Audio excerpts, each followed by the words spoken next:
Hello and welcome दोस्तों, स्वागत है आप सभी का आर पार एजुकेशन के इस डिजिटल प्लेटफॉर्म पर। उम्मीद करता हूं कि आप सभी स्वस्थ होंगे, मस्त होंगे, अच्छे से पढ़ रहे होंगे। आज हम बात करेंगे डॉक्टर भीमराव अंबेडकर का जीवन परिचय, जिनका जन्मदिन आज ही के दिन 14 अप्रैल को मनाया जाता है। 14 अप्रैल को जिनका जन्मदिन आता है वो थे डॉक्टर भीमराव अंबेडकर। तो वीडियो में आगे बढ़ने से पहले जिन्होंने चैनल को सब्सक्राइब नहीं किया सब्सक्राइब कीजिए, और जिन्होंने चैनल को शेयर नहीं किया शेयर अवश्य करें, क्योंकि आपका अपना चैनल है। बात करते हैं डॉक्टर भीमराव अंबेडकर के जीवन परिचय की।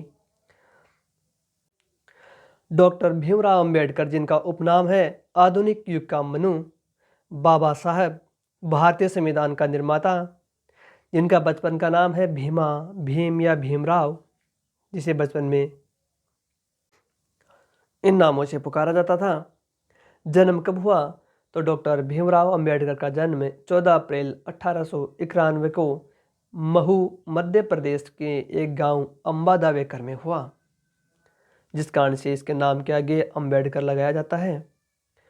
पिता रामजी मालोजी, जो सूबेदार हुआ करते थे। माता का नाम था भीमाबाई, पत्नी का नाम था रमाबाई। परिवार था इनका महार परिवार में इन्होंने जन्म लिया, जो निम्न वर्गीय परिवार था, जिनको अछूत समझा जाता था। शिक्षा तो प्रारंभिक शिक्षा सतारा, महाराष्ट्र में हुई। 1904 में बम्बई की एल्फिस्टन स्कूल में इन्होंने प्रवेश लिया। 1912 में स्नातक पूर्ण किया एल्फिस्टन कॉलेज बम्बई से। अर्थशास्त्र व राजनीति शास्त्र में इन्होंने स्नातक पूर्ण किया था 1912 में एल्फिस्टन कॉलेज बम्बई में। उच्च शिक्षा तो उच्च शिक्षा के लिए ये कोलंबिया विश्वविद्यालय न्यूयॉर्क में 1915 में गए, और वहाँ पर इन्होंने एमए किया था। एमएससी तथा डीएससी की इन्होंने लंदन स्कूल ऑफ इकोनॉमिक्स से। DSC doctor of science, DSC, MSc master of science. तो लंदन स्कूल ऑफ इकोनॉमिक्स से इन्होंने एमएससी और डीएससी की। पीएचडी कोलंबिया विश्वविद्यालय अमेरिका, वहाँ अर्थशास्त्र विषय में 1927 में इन्होंने पीएचडी की डिग्री प्राप्त की, पीएचडी की। पेशा क्या था इनका? तो ये एक बहुत बड़े अर्थशास्त्री थे, विधिवेता थे, शिक्षाविद या शिक्षक थे, दार्शनिक थे, लेखक थे, पत्रकार थे, समाजशास्त्री थे, संपादक थे, राजनीतिज्ञ थे, धर्मशास्त्री थे, इतिहासविद थे। बहुमुखी प्रतिभा के धनी थे। प्रमुख कार्य इनके द्वारा क्या किए गए, कौन कौन से कार्य इनके द्वारा किए गए? तो मुख्य हैं, इनके द्वारा मूक नायक नाम की साप्ताहिक पत्रिका निकाली गई 1920 में मुंबई से। मूक नायक साप्ताहिक पत्रिका। दूसरा है बहिष्कृत हितकारिणी सभा, गठन कब किया गया? जुलाई 1924 में। उद्देश्य क्या था? शिक्षा को बढ़ावा देना।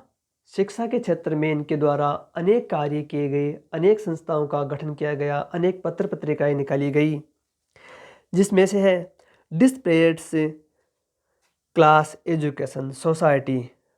डिप्रेस्ड क्लास एजुकेशन सोसाइटी गठन किया गया 14 जून 1928 को, शिक्षा को बढ़ावा देने के उद्देश्य से।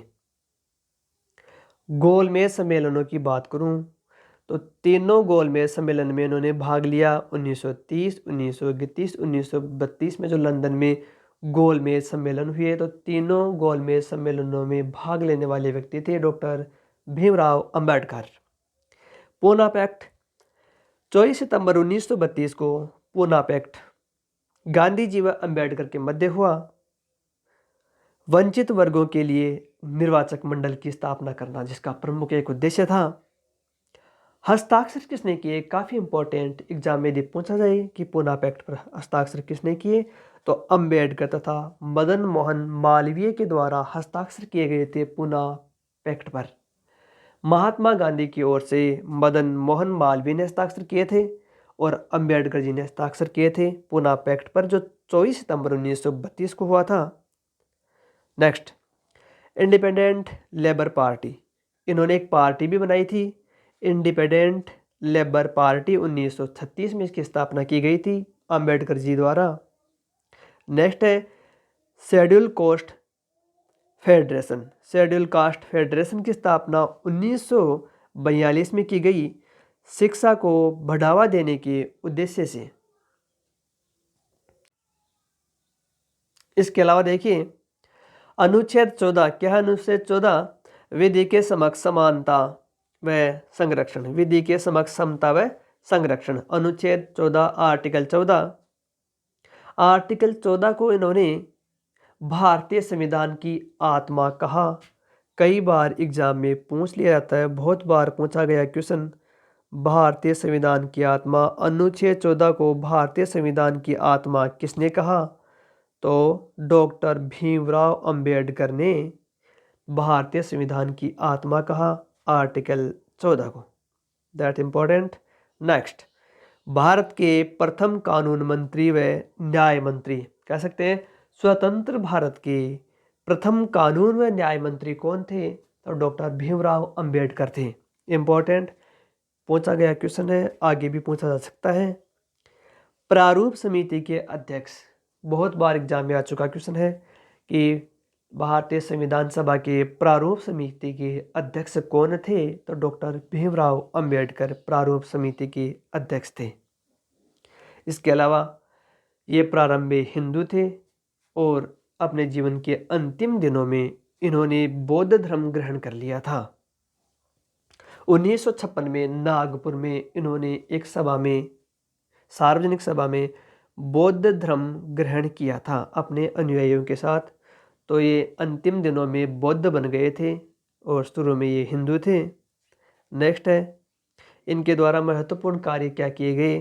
तो काम के घंटों को कम करके प्रति सप्ताह 48 घंटे किए गए इनके द्वारा, कि जो कार्य किया जाता, काम किया जाता मजदूरों के द्वारा, प्रति सप्ताह 48 घंटे से अधिक नहीं होना चाहिए। कोयला खदानों में महिलाओं के काम पर रोक लगाई। कोयले की खाने हैं, कोयला खदानें हैं, उनमें काम करने पर रोक लगाई महिलाओं के, कि महिलाएं वहाँ पर काम नहीं करेंगी क्योंकि काफ़ी खतरनाक कार्य होता है कोयला खदानों में, कोयला बाहर निकालना, खोदना। न्यूनतम मजदूरी, कि मजदूरों की न्यूनतम एक मजदूरी घोषित की जानी चाहिए। समान काम के लिए समान वेतन, समान काम के लिए समान वेतन की पैरवी करने वाले थे डॉक्टर अंबेडकर जी। चाहे महिला हो चाहे पुरुष हो, समान कार्य के लिए समान वेतन मिलना चाहिए, इसमें भेदभाव नहीं होना चाहिए।